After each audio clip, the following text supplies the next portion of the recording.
ஆணவ கொலைகளுக்கு காரணமாக இருக்கிறது என்பதை இன்றைக்கு விஜய் சிஎம் விஜய்னு சொன்னா அது வேற மாதிரி பொருளாகிறது.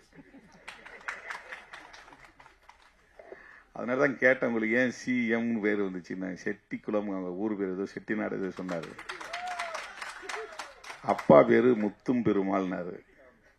இப்ப மு விஜய்னு போடலாமே அப்படின்னு எனக்கு தோணுச்சு.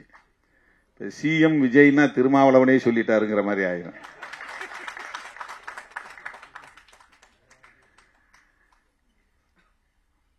இப்ப அவர் இன்னைக்கு ஆணவ கொலையை பற்றி பேசுறாருன்னா, இதுக்கு முன்னால யாருமே பேசலையான்னா எல்லாம் பேசியிருக்கிறாங்க.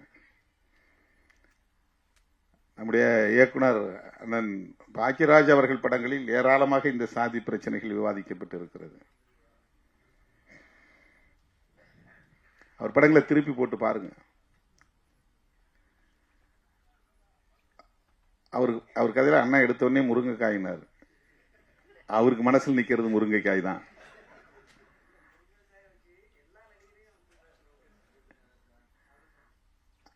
அது ஒரு உத்தி, அவ்வளவுதான். ஆனா அவர் அந்த படத்துல சொல்லி இருக்கிற செய்திகள் ஏராளம், ஒவ்வொரு படத்திலுமே. அப்போ இந்த சாதி அமைப்பு கூடாது அப்படிங்கிற கருத்தை நாம புதுசா பேசல, திருமாவளவன் பேசல. இது ஒன்றும் திருமாவளவனுடைய கண்டுபிடிப்பு கிடையாது.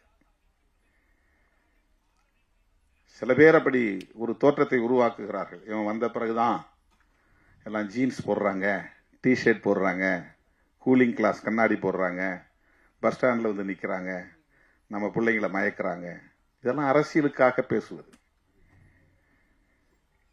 டிஷர்ட் போட்டா பெண்கள் மயங்கிடுவாங்களா? கூலிங் கிளாஸ் போட்டா பெண்கள் மயங்கிடுவாங்களா? ஜீன்ஸ் போட்டு பேண்ட் போட்டா உடனே பெண்கள் அங்க பின்னாலே போயிருவாங்களா? இது பெண்களையே குறைத்து மதிப்பிடுகிற ஒரு விமர்சனம். அது ட்ரெண்ட ஃப்ரெண்ட் ஆக்கிக்கோங்க. தந்தி டிவியின் சப்ஸ்கிரைபர்ஸ் அண்ட் ஃபாலோவர்ஸ் குடும்பத்துல நீங்களும் இணையுங்க.